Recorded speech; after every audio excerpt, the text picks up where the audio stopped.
CalazCon is a show about war, obsession, colonialist occupation, and the many forms of violence those inflict. See the description for content warnings specific to this episode. Good afternoon, Adrian Weaver. Who are you? I don't talk to cops, and you're not my parole officer. No, but I am someone you should speak to, as I have some control over your enrollment in your work-to-release program. Alright. So what's this about? First, let's review what you've been convicted of, shall we? Damage to DFS property and systems that were used to illegally annex my homeworld. A bit of editorializing, but that's fine. You must be very proud to have the opportunity to participate in your work-to-release program. Yes, it's such an honor. What do you hope to accomplish in the program? Freedom, an intact ideology. Reasonable goals. Now tell me about the Swarm.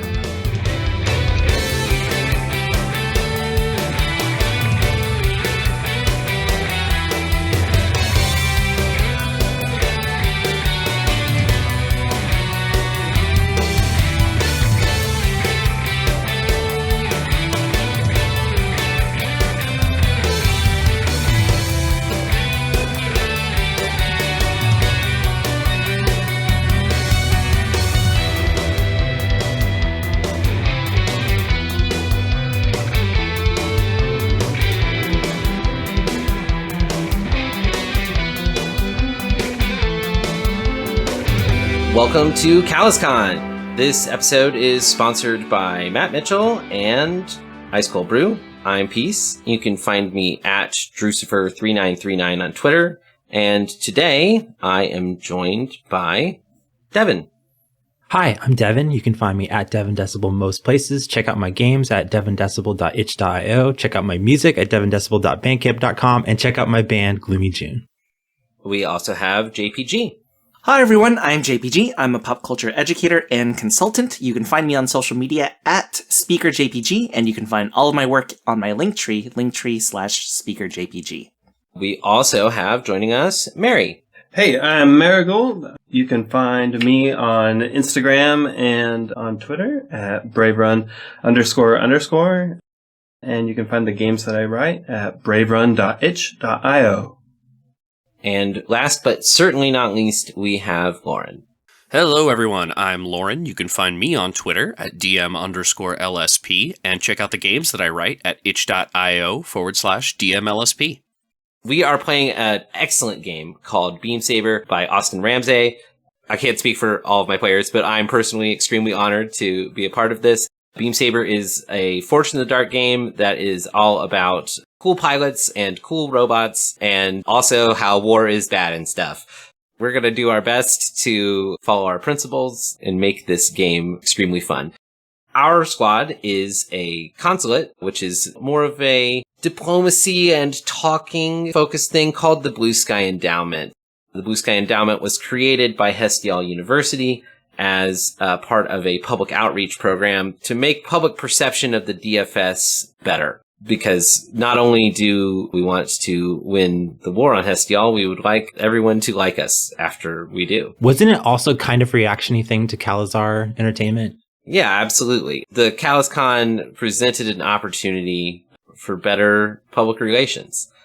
And without further ado, I'm going to have each of our players introduce their characters in these squads, because we have quite the combination here. Devin, tell us a little bit about your character. I'm going to be playing Adrian Weaver, call sign Gossamer, they, them. They're a 20-something gothy logistics engineer from a heavy metal mining station community called Decorabia in a massive debris field in the remains of what was a shattered moon of a gas giant.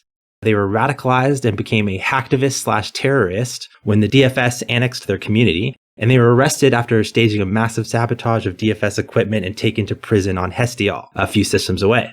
There they were cellmates with another one of the crew, who managed to get them out on a plea deal agreeing to begrudgingly work for the DFS, especially since they're talented with computer systems. Now they work for the Blue Sky Endowment as a way of showing that even former enemies of the state can become rehabilitated under the incredible unity of the DFS. They look like a more androgynous Skrillex. They have glasses and long, beautiful black hair. They wear all black and usually wear an illegible band logo shirt. They have a side bag satchel thing with a laptop, and they usually have headphones in. Beautiful. Love to have a domestic terrorist in the group. There's only one. Yeah. Don't worry about it. Don't worry about it. Don't worry about it. And next up, JPG, would you tell us a little bit about your character? Of course. My character's name is Lieutenant Nakoa Voltus. He goes by Koa for short. Koa is actually the other prisoner that was with Adrian who got him out on a plea deal to work for the DFS. Oh, I do believe Adrian is they, them. Excuse me, so Adrian is they, them, so Koa helped them out for this. Thank you. Yeah, sorry. So, no, that's all right. I'll get corrected all day, son. Anyway. I mean, apparently I'm going to be your problem token straight in this group. So, oh no, correct me on pronouns. You won't. We love you anyway. If you're straight. Sorry, continue. So, Koa was actually arrested for lying on school document forms so his daughter Adelaide could go to a better school district. He is a Hestial native. And got out with this plea deal with Adrian because of his tactical ability. One thing, I just realized how fucking funny it is that a hacker terrorist and a bureaucratic administrative forgery person were cellmates. Are we allowed to swear in this game? I certainly hope so. I didn't even think about that. Yes, right? Yeah, like they've recruited the wrong people. Well, speaking of not swearing, I mentioned that Koa is a single dad, and he has a 4-year-old daughter named Adelaide, who is a super genius who attends its Hestial Preparatory Academy, right? Okay. That's correct, I believe so. A division of the larger she is school. very smart, very cute, and people tend to care about her immediately. So I am playing somebody who is emotionally available, very subtly hot with DILF energy, and down to earth. A fan favorite, I can already tell. Tell us, so this one has gone way off the rails, and we're not even 5 minutes in. Marigold, please tell us a little bit about Oh, sure. Yeah, I'm happy to ground the conversation with Winter's Pledge. Yeah, I'm playing Winter's Pledge using the Hive playbook, which just means I have 6 bodies. All shapes and sizes. Our minds were merged as an act of desperation when we were stranded on the wrong side of the battle line. We all share one consciousness, but it is expressed differently in the various bodies just because they feel and see things differently. I won't describe all the bodies right now because that would take way too long. If you've seen the wonderful art that Ben Luder has done for us, you will have seen body number 5 surrounded by the faces of the other bodies, floating in something that looks like holographic glass. But body 5, I will describe for you really quickly, is an artificial body made of matte black metal. They are humanoid in shape. They just have 4 arms, and they don't have a head. Their neck kind of ends in like a scoop shape, and from that they project whatever faces they want. All these faces that they do project are people they've seen, expressions that they've captured from real people, and different people are better at making different expressions, or at least body 5 thinks so, and so those will just show up, so in like kind of like a stop motion or still kind of a way. Body 5 wears gold rings and bracelets and a bolo tie. All the bodies wear a bolo tie. Is kind of what binds them together, or at least it's the only unifying marker. The bolo tie is the source of their power. Yeah, don't take it. We'll all die. A billowing white blouse, a rust red high-waisted skirt, and they just have bare feet. And that's Winter's Pledge and Body 5. Well, all of that sounds extremely cool and normal. Right, yeah. Like a... Rounding out our squad, Lauren, could you tell us a little bit about your character? Yes. So I'm going to be playing Calico Brave, a religious refugee. Calico was one of the spiritual leaders for a sort of splinter group of the Church of the Celestial Myriad. They were a roaming nomadic flotilla called the Adherents of the Seven Gates. And we haven't decided if this is a technology they are aware of or if this is just a biological thing that has been injected into them, but it was a result of a Church of the Celestial Myriad attempt to talk to God. Calico has a biological computer in their head. Calico is he, they. That simulates a model of the universe, but is locked away because that would absolutely destroy a person's brain. So Calico is a spiritual leader that uses a series of rituals, tarot cards, things like that to prompt the computer to give them visions. Their fleet was on the run, ended up getting mostly destroyed, but the DFS allowed them to be sort of harbored there as religious refugees. Unfortunately, this resulted in multiple ships, any that were left, being displaced. And in that final battle, before they were sort of brought into the DFS, Calico forsook their position as a spiritual leader to become a pilot of one of the seven gates, the final act of time and reason. In their culture, once you become a pilot, you are not allowed to be anything but a pilot. And ended up being sort of brought into the DFS as we kind of described it as like a museum piece. They're part of the efforts with the Blue Sky Endowment to go, look, we take care of our refugees, we take care of our people, and we respect all religions here. We described Calico as what if a Destiny character came out of Dune, and I think that is probably the most accurate thing for this. A very sort of strange, esoteric, religious priest turned soldier whose culture has been destroyed and scattered across a new empire that they are having to adjust to living in.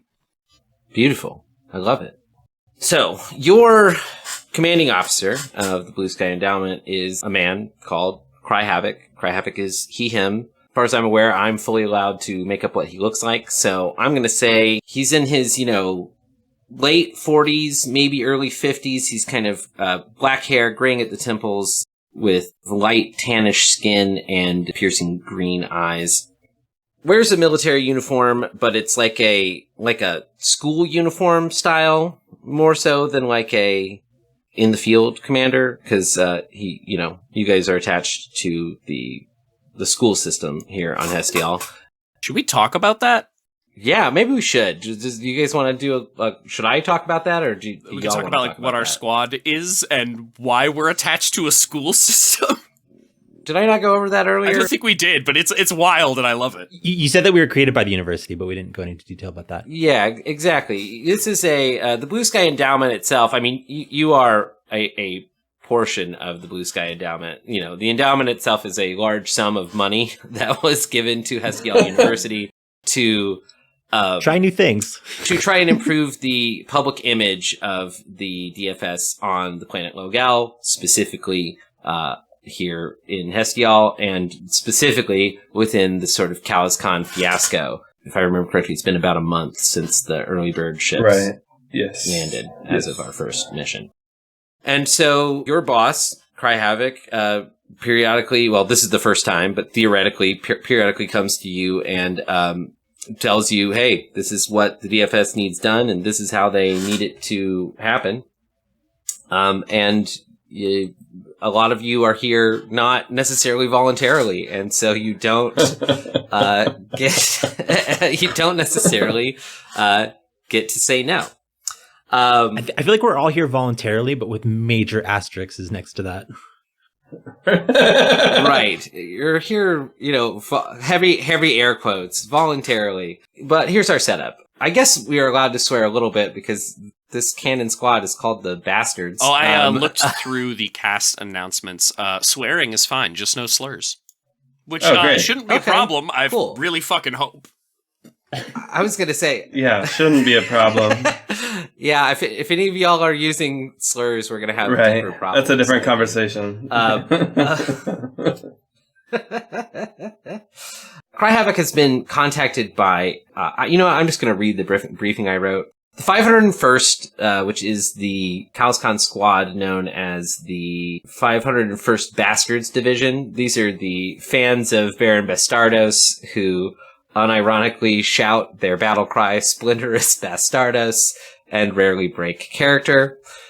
Recently, they've taken control of a significant portion of Curse, which is the Calazar universe reality self-insert experience. This is the sort of rampant AR environment that has taken over a large portion of the Hestial University campus, a campus where your forward operating base is located. We'll get more into the FOB in our first downtime mission. I don't want to spend too much time on it right here because we're already burning pod. The 501st has occupied a large portion of the Curse. And meanwhile, the Hive, which is a Jovangelian squad, the Hive are Jovangelian civilians who continue to work for CalazCon during the occupation so they can keep their access to Hestial's infrastructure. They use their local knowledge and connections to sting the occupiers in minor and major ways. They have a large contingent of civilian operatives who need to move through territory that is being held by the 501st.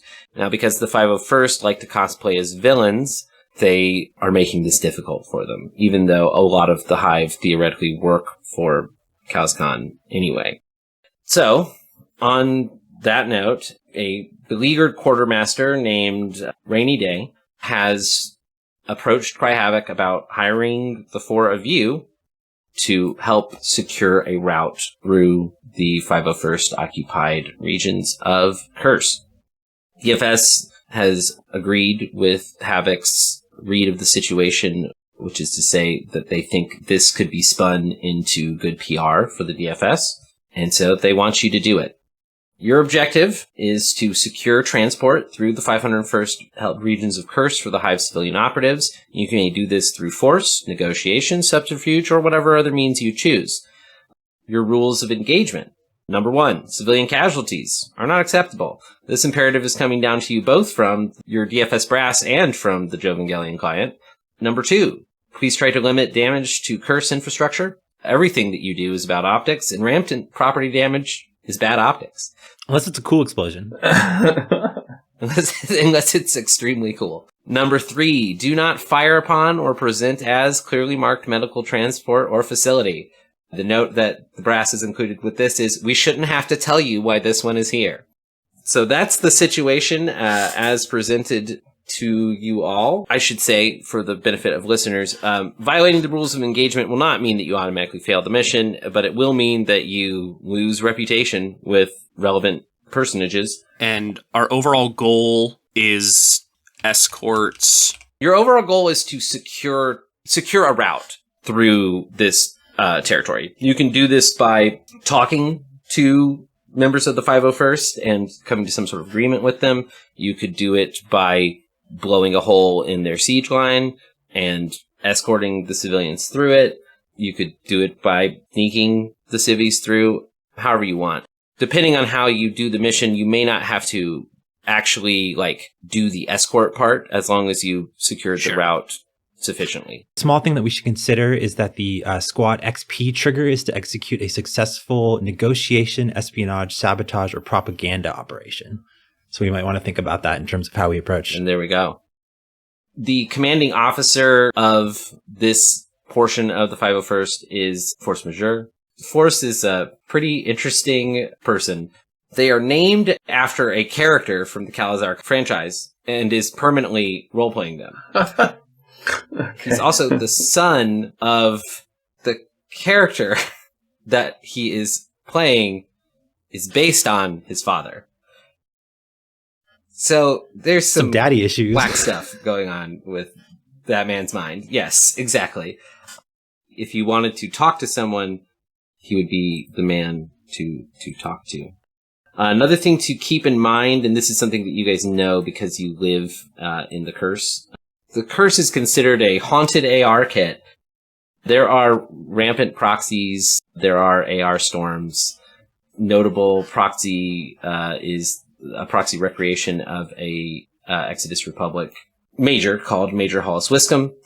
He led the Exodus Republic into one of its most humiliating defeats. Every day, the proxy reenacts his notorious tactical blunder, then fields questions regarding military tactics. As such, he's a regular fixture in the lobby and is a mentor to many. However, his recent reenactments have gone awry as the new CalazCon programming bleeds into his code. This has unsettled his routines, bringing him close to a startling concept. Could he use the CalazCon rivals to defy the curse and be victorious in his doomed battle? There's a chance he or one of the other proxies might show up. Just something to keep in mind. Are we playing with the special rule for the curse? We are indeed. Anytime you do a interface or scan action in the curse, it has increased effect. But each time you roll scan or interface, or anytime you have a consequence that I want to level against you, there's a 4-step clock called scene change. And when this fills, the curse, it says it performs a glitchy realignment of its scenarios and the squad's relationship to them. To reflect this, you would re-roll your engagement roll with the same dice, and it's going to change your positioning immediately as the environment around you completely shifts and changes. So I wanted to make it enticing, but also dangerous for Adrian to really shine in this. I was going to say, this sounds specifically like you're trying to target Adrian right now. Look, we get 5 missions. We each get our own. You know, it's fine. Yeah, exactly. No. Yeah. Each of you is going to have a thing that's going to make you feel special, but also targeted. You know, that's my goal. It's cool. I have a move to deal with that. Beautiful. I love a move. Okay. So that's the situation. Feel free to give some chitter chatter and let me know when you've sort of determined an approach and are ready for an engagement roll. Also, you know, if you want to do any sort of lead work or things like that in order to give yourself a leg up on that initial engagement roll. Like, I have an important question. Is this our first mission as the Blue Sky Endowment? yes, this is your first mission. Our first mission together? Okay. Yeah, it was made very clear to us in the GM chat that you guys have had. This is meant to be your very first time working together, at least as a group of 4. I know that in some of your backgrounds, we've got. Actually, before we get started, that reminds me, final piece of housekeeping. I think each of you should go over your beliefs with the other folks. I'm going to do it backwards this time. I'm going to start with Lauren. Lauren, what are your beliefs about your fellow pilots? Right. So Calico is the Forewarned playbook, which involves a lot of seeing the future, because he has a cool organic computer in his brain. And I'll start off with my belief about Nakoa. It's Nakoa will let us all die to save his daughter. I have seen it, and I will fend for myself around him. Oh. Oh, no. That's really interesting. For Adrian and I could find solace in one another being swallowed by this empire, yet we are just too different. Wow. And for Winter, it's Winter sees all the angles, but they never think far enough ahead. Now, Lauren, you told me that your beliefs were bad, but those all banged really hard. I thought I was going to be the angsty one. Holy shit. Yeah. Yeah, I don't know what to tell you. Hey, look, I'm playing a broody priest who can't stop seeing the future, and yeah, I leaned into it. Yeah, you did. Absolutely. That's great. Awesome. Yeah, I didn't know your beliefs were going to make me feel bad. Right. Oh, also, before the mission even starts, you want to go ahead and roll Calico's... Yeah, forearmed. This ability is Calico's first and only ability.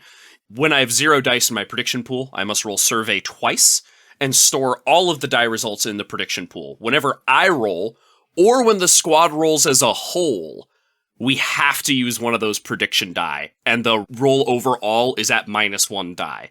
Because I can see the future, and sometimes the future's bad. Yep. So go ahead and roll Survey twice. In this case, that's just going to be 4d6. Cool. So a 4, a 2, and a 1. We're off to a great start. You know, that could be useful in its own way. Marigold, why don't you tell us a little bit about Winter's Pledge's beliefs? Wow, the pluralization on that is going to be You can just say Winter. Winter is easy. Winter's Pledge's belief. Winnie. Yeah. Adrian at the top. Adrian has views that align with ours. He can help us save others no matter where they come from. Koa has... Oh, just another quick reminder, Adrian, still they, them. Oh. So you may want to just pop that pronoun into that belief. Yes. I don't know how I didn't catch that sooner. I have the feeling that for the first couple sessions, they're going to be a lot of that. But for sure. We're all working. Koa has more to live for than the rest of us. We will protect him at all costs. Calico knew one of my bodies from before, and has a hard time believing they prefer this form of existence. We will convince them. Wow. That's heavy. Calico, do you know which body you knew? I don't know which body I knew. I don't have an idea off the top of my head. I was hoping that Winter would let me know. We can play to find out what happens there, I'm sure. I guess just whenever Winter debuts the body that you decide you know, just be like, it's and I'll post a list of all my descriptions and stuff really quick. I think I shared this before, but I'll share it again right now just so it's fresh. Yep. Yeah. It's been a while. And then JPG, let's hear Koa's beliefs here. I hope I did this correctly because everybody is banging right now, and I feel like mine are a little bit too basic. But Adrian is more redeemable than they think themselves to be. Calico is going to be the most worthwhile nut to crack. And Winter's Pledge has some unique humanity in there, and I want to bring it out. Ooh. I think those are all good beliefs. Those are all great. Really good. Right. I feel like dad beliefs. I think those are great. Yeah, I feel like things that a dad would believe about you. And then, Devin, what are Adrian's beliefs about their fellow squad members? I respect Calico's faith, but the tech within them could be dangerous.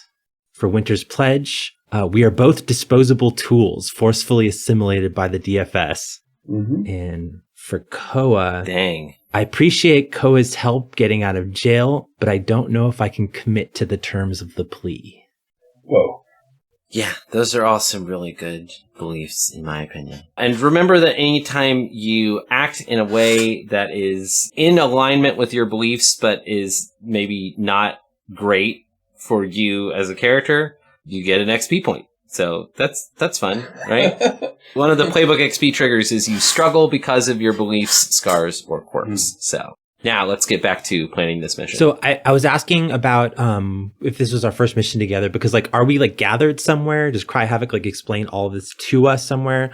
I'm imagining that there's a conference room there's a circular tower on the university campus that at the top of which there's just a round conference room with big windows. The table is way too big for just the four of you. I mean, unless Winter brought more than one body, in which case maybe it actually feels appropriate if all 5 or 6 of you are there.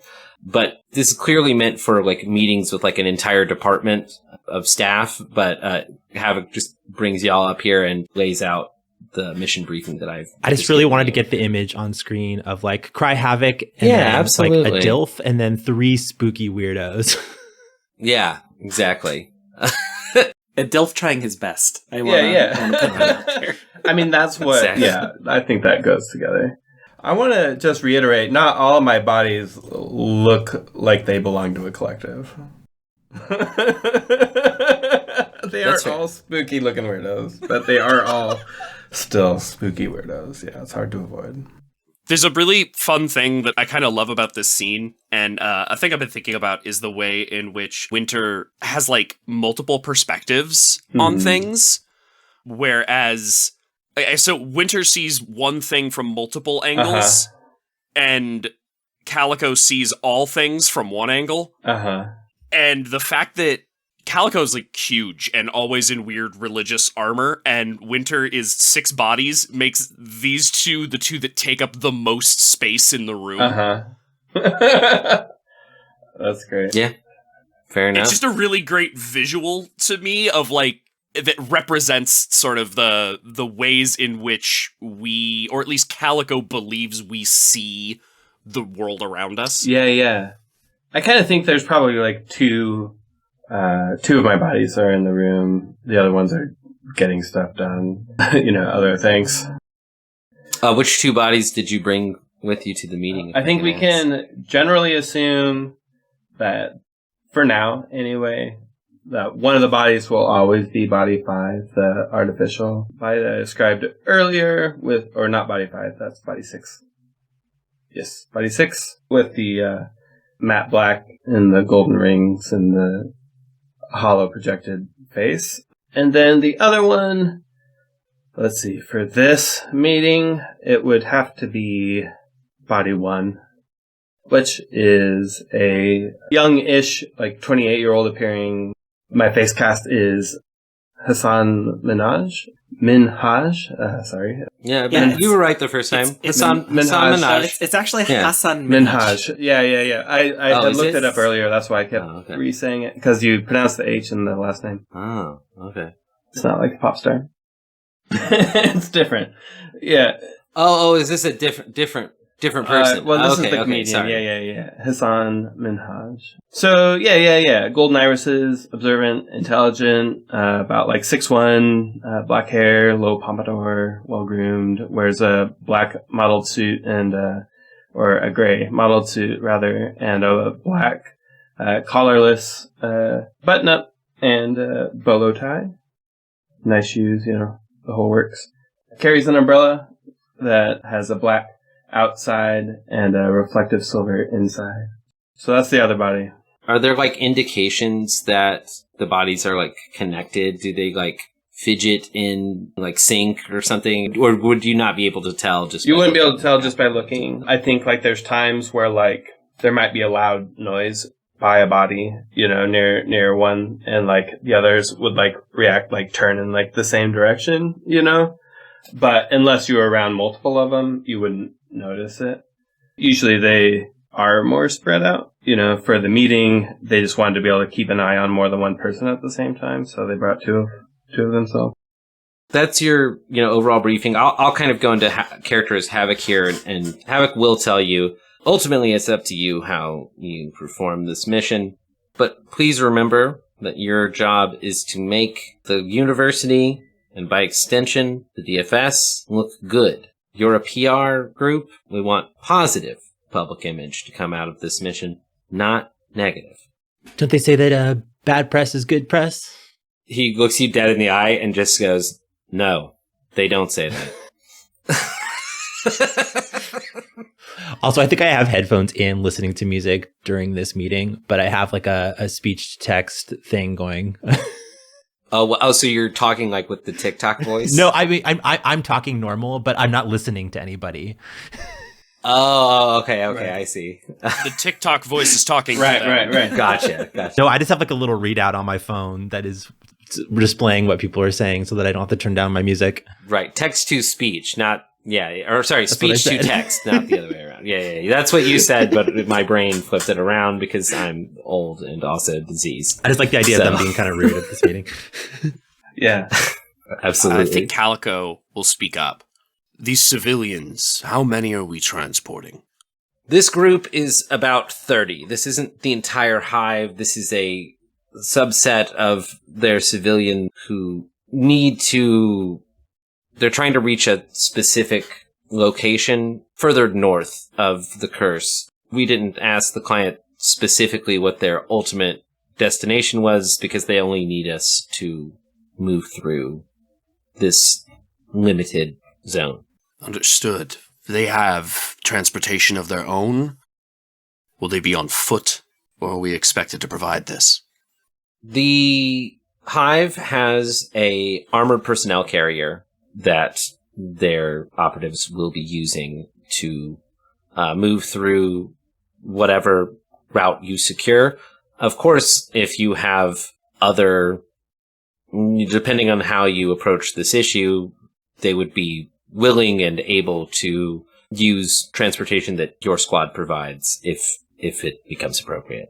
But assuming that you either negotiate or fortify a route, they'll simply move the APC through. Understood. I think Calico sinks back into. I don't think there's a chair hair here that holds Calico. Yeah. As I've described Calico previously, they're constantly basically in a suit of Destiny armor. It's a spacesuit. They're kind of uncomfortable being in gravity all the time. And so I think they pace by the window, just thinking. Absolutely. Sir, how are local city services? Is anything shut down, like public transportation, electricity, water, anything like that? The curse is currently up and operating. The Bastardos have taken control of this area of the curse. They're using it to simulate some sort of famous series of battles. They call it the Broken Bastards arc. I'm not a fan of the show. I don't know exactly what they're up to, but they seem pretty committed to seeing it through the end, and apparently a major part of the arc has something to do with one of the bastards accidentally blowing up a civilian encampment. So the Hive is worried. Speaking of hives, earlier you asked if there were tells that they're joined, and I think they will sometimes have the same reaction to something that's said. It'll look different among them, but it'll be the same basic reaction. And they never make eye contact with each other. It's like making eye contact with yourself. So those are two minor tells. So is this about the time where we would be doing preparation roll stuff? Yeah, absolutely. If you have any legwork that you want to roll for, or if you just want to jump straight into the engagement roll, yeah. What I would like to do is I would like to get on my message boards. And I was looking over my sheet and I had a fun idea. I do not have the Turing test ability, which lets me tell if I'm interacting with a human. And my two contacts are, my positive contact is Zine, a secretive AI, and my negative contact is Gather, a curious proxy, neither of which are humans. And both of those sound like screen names to me. So what if both of my contacts, both good and bad, are people that I argue with on message boards? Yeah, that seems right to me for a hacker. And neither of them are humans. Oh, they're both proxies, but you don't know that? But the idea of what I want to do is I want to get on the message boards. I have a different screen name, and I just post a really dorky post about how the 501st are the coolest, they're the strongest. The Bastardos from the Calazar Entertainment franchise are the most awesome villains. And I just want to get fucking destroyed by people on the internet for having these opinions. And I want people to post all of their thoughts about how they're actually weak and how people could kick their ass. And basically I want the entire community of Calazar fans that would be reacting to something like this to tell me all of the weaknesses and downsides of this quad.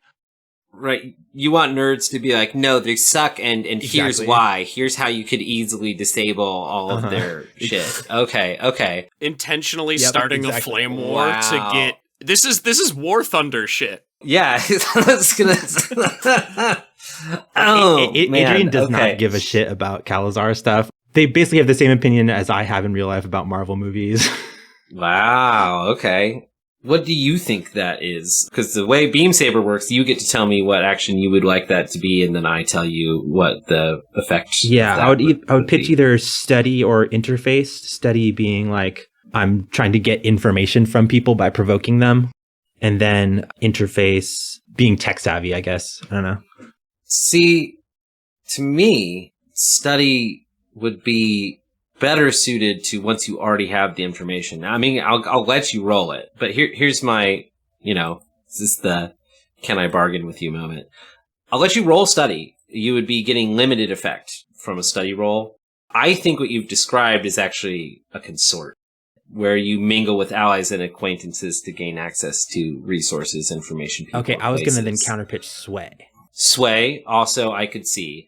Yeah, persuading with guile, wit, and charm. I would say this is guile, right? Where you're intentionally starting a flame war. So yeah, I'll let you do standard effect with a sway roll if you'd prefer. But 1d6. this is a fortune roll, so there's no consequence for roll. 5. 4 to 5 is the second level of effect on a fortune roll, right? So, yes, you gain some key information that would be helpful. Are you specifically looking for stuff that would help you in a fight, or are you looking for just like general weaknesses, including maybe psychological Kind ones? of both, because like they're like cosplaying, right, as like villains. Yes, they cosplay as villains. That's right. And they rarely break character. That's a important thing. Yeah, to remember but about is their So- setup similar to the like setup of the characters that they're based off of?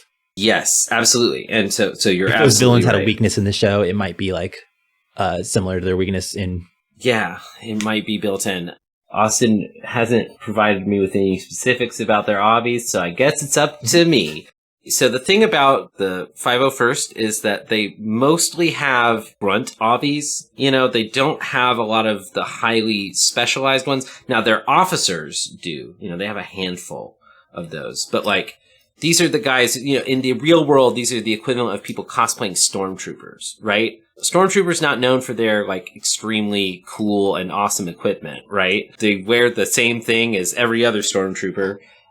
They're in, like, basic, you know, Exodus Republic things. So they're in extractors and strafes, which are all sort of aerial.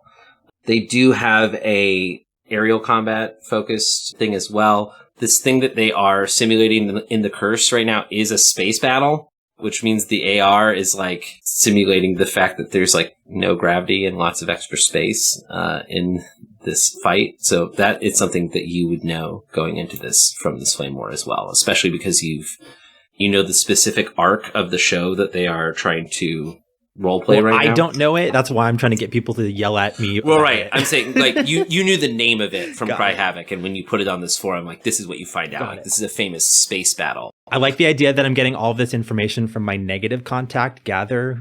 So Gather it says a Yes, curious proxy. absolutely. My thought for this person is that they were a person and then they died, but like they became a proxy on purpose so they could keep consuming Calazar entertainment. They're like a super fan and they're like ripping me a new one about my bad opinion online right now. That's extremely dark.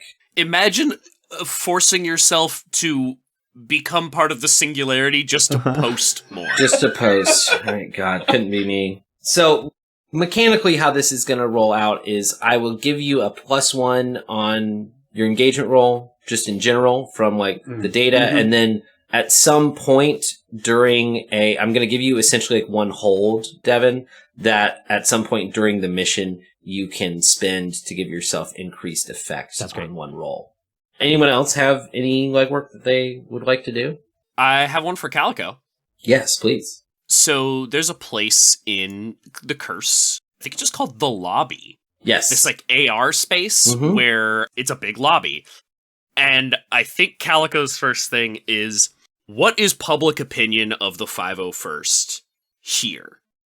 So he's going to the lobby to just kind of like look at what people are saying, look at the simulations they're choosing, trying to gauge public opinion of the 501st. And I think a big bit here, because it's the thing I want to lean into for Calico's character, is, you know, sometimes like shows will borrow from real world cultures to make their stuff. Sure. I think there's like an obscure arc of Calazar where they definitely borrowed from Calico's culture, and like he definitely gets comments from people about how his outfit how isn't cool show his- accurate. Yeah. No, it's the opposite. It's like it's not show accurate. It's like some people are like, oh, it's super cool. Like, is that your OC? And he's like, what? Right. I don't know what that means. Right. He's an old man Oh, who no. doesn't watch anime, and this anime borrowed from his culture, and it's very much like they think they know more than him. And I think Right. it's just like a thing he experiences. I don't necessarily know we have to play that out, but I think it adds to him being grumpy a bit. And so I think he's just kind of walking around, taking a look at things. I feel like he's not really talking to anyone so much as just taking the information in. So I think it's survey is what I'd like to roll. I think that's a reasonable survey roll. Yeah. Calico's extremely out of his element here, so for forewarned, I'm just going to use the 1. Okay. So I've at least got and then I get to roll one more die. Sure. I was gonna remind you did have to spend from the pool there. And then if I'm reading this ability correctly, anytime the pool hits 0, you have to re-roll that survey, right? I have to re-roll Okay. it, yes. So a 3 and a 1. This does not go well. This is a fortune roll. So, I mean, I think what you get is what you described. You get a lot of Calazar squad folks who are badgering you about the inaccuracies in your costume. When you keep trying to explain to them, like, this is not a costume. This is, like, legitimately how this is my people and how I dress. Right, I think that's a big element of it, because this whole place is augmented reality, and they're like, oh man, there's so many inaccuracies in your costume, but like, you clearly did such a good job detailing it. He's like, right. This is my clothing. This is just what I wear. This is my clothes. Instead of finding anything useful through that, you just end up, getting really frustrated. If this had gone well, what were you hoping to have happen? Because I want to give you a little bit of effect. My goal here was to find out if public opinion of them was like, we really are annoyed that the 501st are running this arc, or if it's like, oh, we love this one, we really want to see it play out well.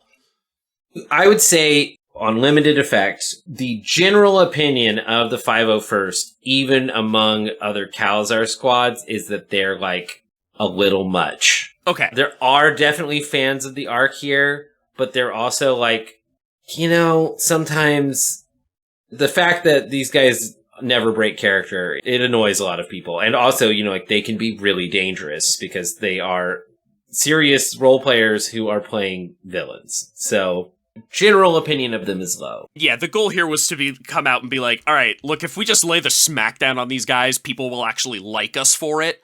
Or maybe, hey, we shouldn't actually touch them. And I think Calico just comes out like, I know less than when I went in. Yeah, exactly. I think that's exactly the read. This just raises more questions. Okay, enough people like them that we might actually kind of get in trouble for blowing everything up. But enough people don't like them that we might be liked for it, but I don't think enough to do like a big PR move with that. I think the other thing that you do get, though, and I'll give you this for free, force majeure is considered the kind of person that you can negotiate with. He might be open to a talky solution to this rather than a shooty one. Calico brings that information back to the table, which is not helpful to anyone except for the I guess they say the leader is a guy who... I think Calico's he fancies himself a warrior poet. Yeah. Though I'm not sure he knows what either means. Okay, that's enough. very good. I'm a warrior poet. Tell me about that. Anyone else got legwork that they would like to punch in here? I am so sorry, Peace. I'm so sorry for this. Uh-oh. What is this? What are you about to do to me? May I take a little bit of time to binge watch Boku no Calazar Family Adventures with my daughter? Oh, Jesus Christ. Sure, roll 2d6. Yeah, right. What are you hoping to glean from Boku no Calazar Family? Is that the name of it? Family Adventures, yes. Family Adventures, sorry. So, Boku no Calazar Family Adventures is a lore-accurate but child-friendly... think of a combination of My Hero Academia, Bluey, and the Batman Family Adventures all at the same time.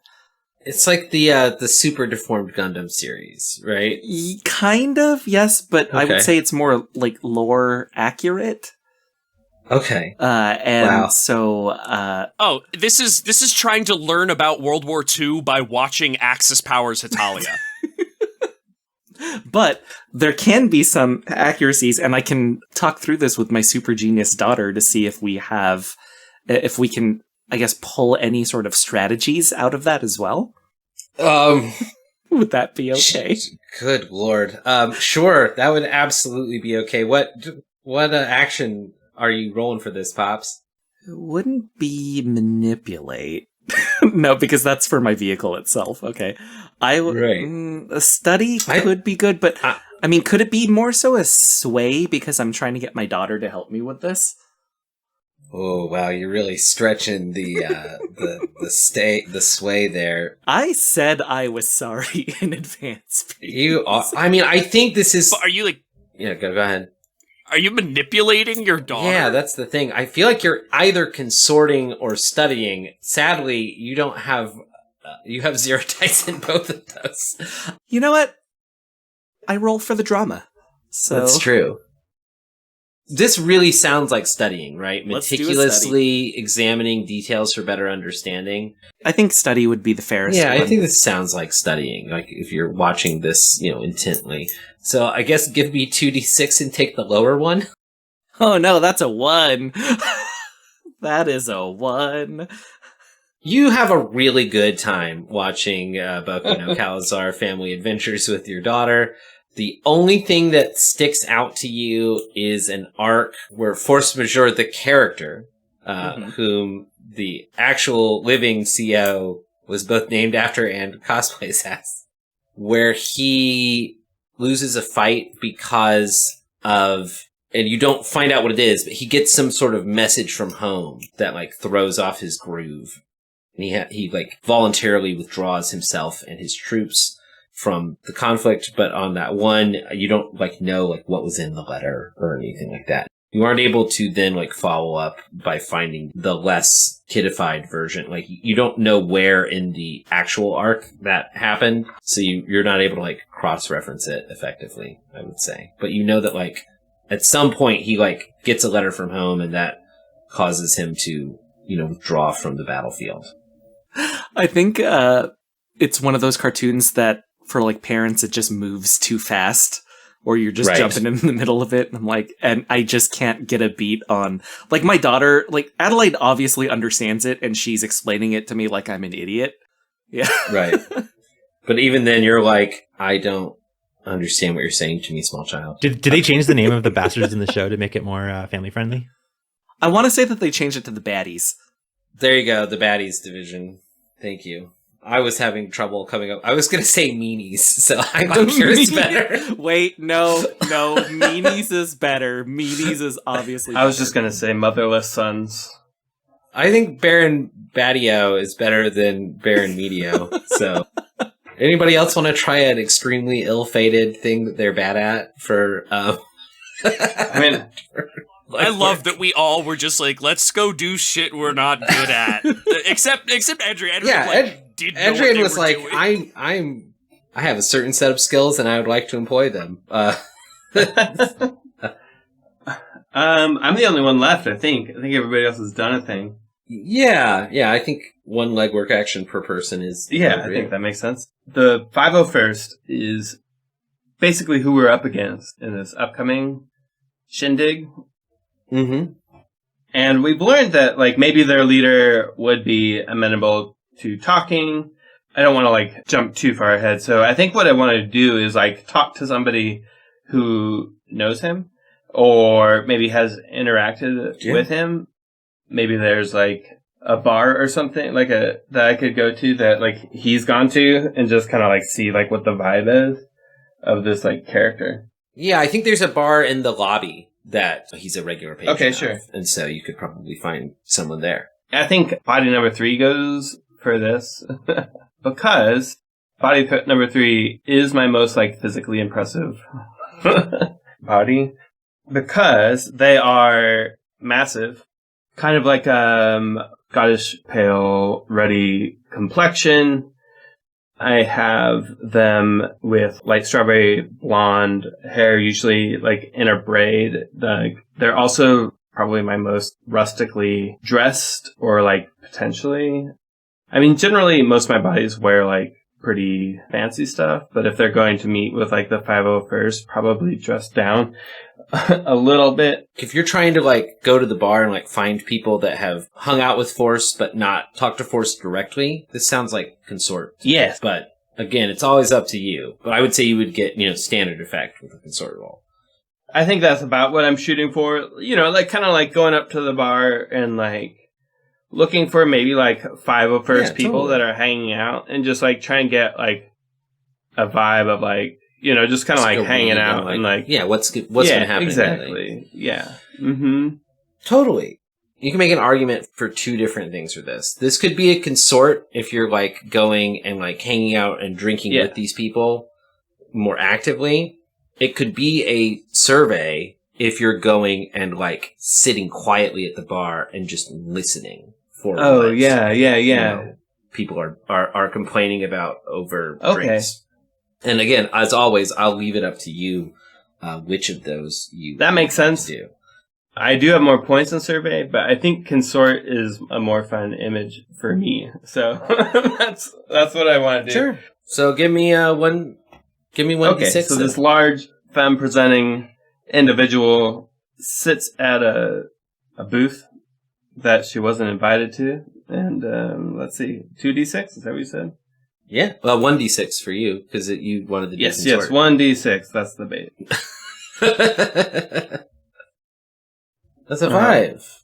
Nice. Okay. That's good. That's going to be the second best level of effect I'm going to give you on a fortune roll. Here's what you know. The grunts in the bar at this time, like in between scenes, this is the time where they do break character. Right? Some of them, at least. The ones that you are hanging out with are willing to break character a little bit and like talk to you. Especially if a couple after. Yeah, the thing that's been really annoying them lately is that the rampant proxies of the curse have been messing up the role-playing scenario that they're trying to run using the AR environment. The proxies keep like basically going off script and like not following their lines. That has been a major annoyance for them. You suspect that if you had some way to help with that might go a long way towards getting the bastards at least more like amenable to you. Does that make sense? Yeah. Nice thing is one of my buddies can go out and get drunk one night, and then the rest of them can go take care of stuff later. That is true. So with all that information at your fingertips, what sort of engagement or what sort of approach would y'all like to do for this mission?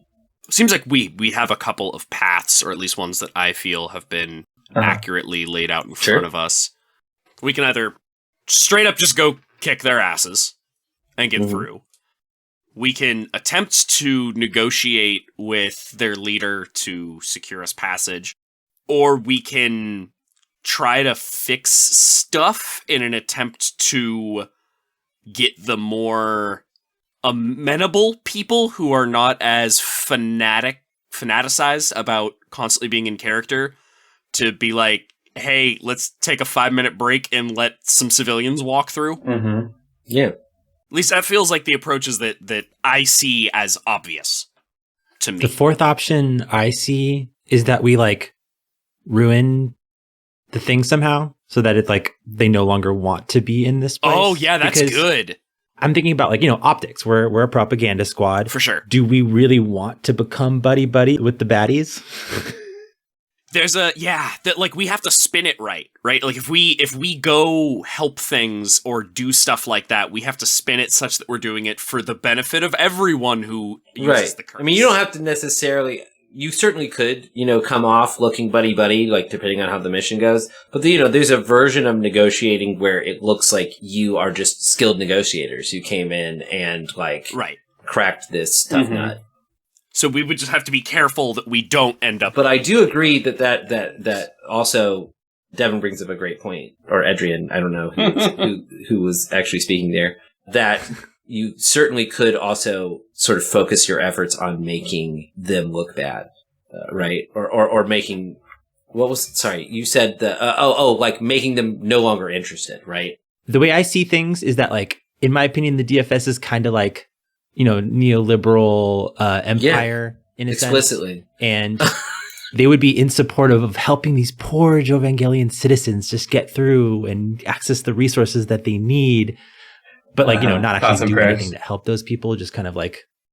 Thoughts and prayers. Thoughts and prayers, and then getting rid of these horrible oppressors. I feel like that's good for the story. Right. Yeah, absolutely. But yeah, it's up to y'all. So I don't think we should try to make friends with them. Okay. That's what I'm saying. Yeah, no, I agree. So what are the approaches? Your tactic choices are assault, which is open violence against the target. Your detail would be the point of attack. Deception, this is luring, tricking, or manipulating the target. The detail would be the method of deception. Scientific is engaging with technological power. Detail is the unusual procedures used. Social is when the squad negotiates with, bargains with, or persuades the target. The detail would be the social connection. Stealth is taking action undetected. The detail is the point of infiltration. And finally, we have transport, which is carrying cargo and people through danger. The detail is the route and the means. I guess that's another option we didn't outline. We could just say, screw it, get everybody behind us. We're going to walk you through. Yeah. I think we're probably more on the, like, social side. Either, like, tricking them, like doing a fake of some kind, or some kind of negotiation. Because negotiating doesn't necessarily mean becoming friends with them. Like, I understand that's the thing we want to avoid, especially optically. Yeah. But, like, a solid negotiation to get people through, that's still a win-win. Yeah. What if we lean into the proxies misbehaving and just, like, make the simulation so broken that they can't do the thing that they want to do? I would say that would be a scientific approach if you wanted to go that way. Yeah. Get somewhere where we can have Adrian and whoever else is, like, good with tech just make it worse. Yeah. So they want to leave. Yeah. Could we do that, but still, like, roll under deception, since all of this is... Yes. So the way I would pitch that is that maybe, like, we pretend like we're doing a big attack, but what we're actually doing is, like, breaking the simulation, so that as the simulation breaks, they're also getting attacked. They're like, oh, wait, we should just retreat. This isn't what we signed up for. This is messed up. Yeah, you could do that as either a deception or a scientific. It would just depend on the details you choose, right? If you're detailing the method of deception, then it's a deception approach. If you're detailing the unusual scientific procedures used, then it's a scientific. Do we have advantages on either one of those as far as roles go? I think either of those could be good. For us, we want this to be a negotiation, espionage, sabotage, or propaganda. Right. And that definitely falls in line with sabotage. Or deception. Mm-hmm. I think deception also works there. Especially if we make them look dumb, you know, for, like, the PR campaign bit. All of the tactics you guys have floated so far, I think, could easily fall under that category of negotiation, espionage, sabotage, or propaganda. So let's go in guns blazing as a deception, and then that'll be the distraction to then fuck up the simulation. That sounds like you're splitting into, like, two teams. One team doing a attack, frontal assault, and the other team going in to mess with the code. Okay. What if it's that we sabotage it first to mess with the simulation to give us an excuse to, like, go all out, right? Like, we sabotage it so that it's merging two episodes, and that's what gives us the reason. Because, like, otherwise we're just showing up and fighting them for, like, what's the reason we have to show up and fight them, I guess? To make the DFS look like heroes. Doesn't make us look like jerks who just showed up to kick them out of the convention. Right. That's the thing. Or you do don't we even want, care? Right. I figured we were trying to portray ourselves as heroes for the Right, but is it heroic to just show up and start shooting? I guess it depends on how you roll. Right. Honestly. Right. I'm saying I like the plan. I just reverse the order. Instead of showing up and attacking as a way to get us into sabotage, what if we sabotaged it such that we came in and we swooped in and saved the day? Yeah, we look like the good guys for pushing them back because, like, oh, we're just reenacting the episode where you guys lose because that's what the simulation's doing. Right? I really like that. Oh, yes, that's what I want to do, yes. Cool. And that way, like, nobody can get mad that we weren't... Yeah. That we were messing with the con. Nobody can get mad that we were, like, showing up to a Civil War reenactment and being like, no, actually, the South won. Right. It's like, no, in this episode, like, no, we won, and that's just what's happening. Yeah, I like that. Cool. My favorite thing about this is, like, messed up roles, like, have a lot of opportunity to, like, mess up, like, what's being displayed in the VR, you know? Like, that we have a lot of opportunity to, like, see that get switched around. So, next step is for each of you to choose your pilot's loadout for this mission. You're going to need to choose either light, medium, or heavy. If you'd like for me to describe what loadout is, I can. Maybe I should just because it's our first time. A light loadout means you can only carry 3 load worth of equipment. Medium means 5. Heavy is 6. Loadout impacts how people are going to perceive you. A light load is going to make you quicker and look less conspicuous. You're going to be able to blend in with civvies. providing increased effect when applicable. Medium load is going to make you look equipped for difficult tasks, and a heavy load is going to slow you down and make it clear that you're part of an armed group. Okay. Also, we have consulate rigging, which means 2 of our pilot items are perfectly concealed. There you go. Thank you. Also, do we want to decide who's doing like the hacking side and who's doing the attack side? Yeah, we should definitely decide that. I think probably Adrian on the hacking side, right? Well, since we're not doing the attack simultaneously, the other crew could just be like making opportunities for the hacking. True. Or I could just go in and hack, and all of the rest of you can make opportunities for that to happen. Sure. Actually, Devin, would you mind if I came with you? Sure. I think you might need some social graces. Okay. Absolutely. So I guess that becomes my question. For planning the mission, what is our tactic here? Is it scientific or is it deception? This sounds like it's scientific to me because the detail here is the unusual procedure, which is merging 2 episodes That's together. true. Yes. Yeah. And So is this going to be like, is that our opening roll to see how well that goes, and then we jump into trying to fight and push? depending on how the opening roll goes, I will sort of narrate where the first obstacle pops up. Right, it Perfect. might be with the hacking itself. It might be after that. It's going to depend on How the roll goes. How well it goes. Sure. Calico, I think, is well suited to looking like a big damn hero. So we're in an active war zone. Yeah, I'm gonna go. I think heavy makes sense Gotcha. for those. I'm also that frontline kind of position. Okay, so that's 2 of you, JPG and Devin. What, or I guess Adrian and Pops. What are? I think I'd be going light, right? If we're gonna need to move quick and fast and not look threatening. Sure. I'm going to go medium just in case I can carry all my tech if I need it. Cool. And then last, this is just for the benefit of listeners and viewers. Tell us your vehicle loadout is permanent. What size is each of your vehicles? Calico pilots the final act of Time and Reason, which is heavy. Which in Beam Saber, that means it's like 50 feet tall, right? Yeah, 50, 60, maybe even, yeah, around that. It's big. The art of it is out there. It's wonderful. I believe someone described it as a flying mausoleum. Yeah, I think I can actually... And they're not wrong. I think I can actually drop the art onto the map here so people can see it as we talk about it. And then let's go down to Winter. What is the round 1 through 6? What size are they? Yeah, so it's the rolling rampart. Round is like our call sign. And and it's basically like a giant like roly poly. What are we calling them? Obbies. Obbies. That's correct. And there's 6 of them. Yeah, one for each body, and medium load is where we're at.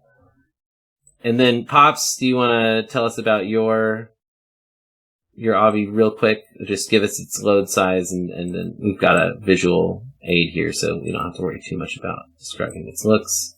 Pop's Avi is a regular balisong, painted a little bit differently, and it is a medium, I believe. I'd like to draw everyone who's watching. I'd like to draw attention to your daughter's chalk doodles on the bottom of the foot there. It's a very nice touch on the art. It was a touch because I was explaining it like a chalkboard. So I mean, if it's a chalkboard, she's going to be drawing on it, right? Sure, absolutely. It's like that blackboard paint, right? Yes, yeah, absolutely. Cool. And then last but not least, Adrian, tell us a little bit about Gossamer's mech. Gossamer pilots the Rye Recluse, which is light. It's like a little walking eye thing, like from the old Johnny Quest cartoons, except for that the legs can split into like more legs for finer mechanical action. Yeah, that's it. It used to be like a mining mech. It has a big like mining laser on it, but they've converted it into their standard field mech. And it's a big creepy spider. So we love that. Well, it's like kind of uncanny. It has like 4 legs Yeah. and it's spherical. Well, It's not and then too they, like, spidery. the legs like split into like fingers, right? It's a deeply unsettling machine to look at. I'll say that. But yeah, I've got all 4 of your obbies on the screen here, so hopefully people can see them. I don't know what the heck For is the podcast side, I'm sure going we'll on. describe them when they show up. Yeah, exactly. Engagement roll. So let's go ahead and run through what the book here says. So we start out with 1 dice for plain luck. So we start at 1. Is the mission bold? Take +1d, or is it especially complex? Take -1d. I wouldn't say this is especially complex, right? Your idea is basically change the scenario and then win. Is that what? Yeah, it doesn't feel particularly bold And either. yeah, it's kind We of have 2 bold, friends. but I would say I'll give you +1 for bold. Let's get through that. Are you exploiting the target's vulnerabilities? I would say absolutely yes, right? Because That would be the +1d I got from my roll. Right? well, I was going to say because you're specifically targeting like them like in character rather than sort of environmentally or whatnot.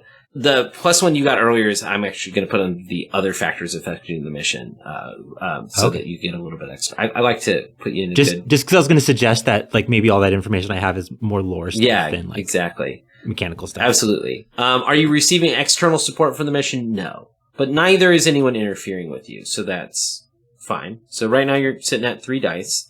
Are there other factors? Take +1 for each that benefits and -1 for each that hinders them. Might include differences in squad tier, specialized equipment, unusual terrain. The bastards are 1 tier higher than you. They are tier 2.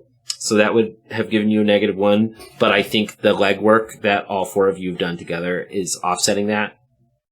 So I'm going to neutralize that. So you guys will be doing this engagement roll with 3 dice. Do note that one of those 3 dice needs to come from Oren's pool. Is that true for engagement rolls? It actually specifically says engagement rolls. It does, on yes. Your, thing.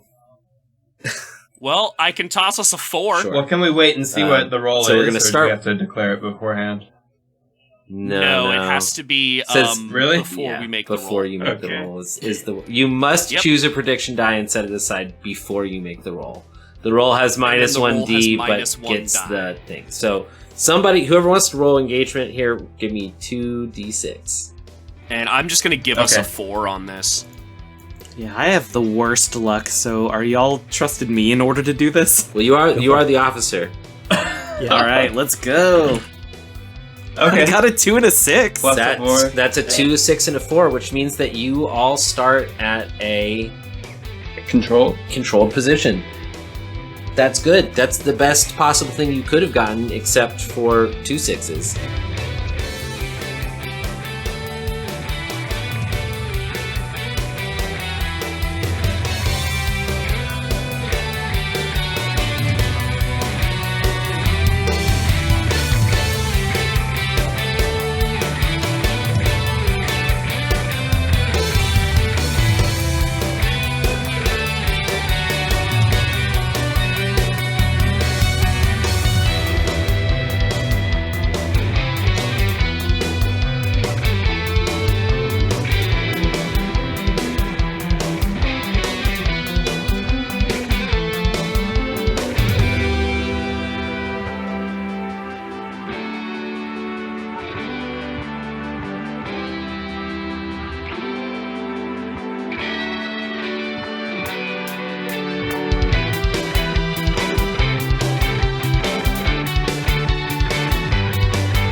Thanks for listening to CalazCon.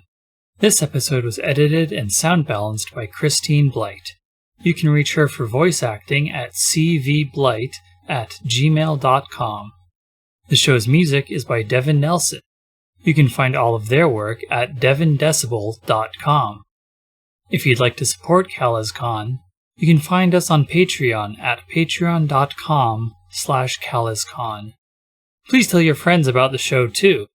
Remember, all glory to Calazar!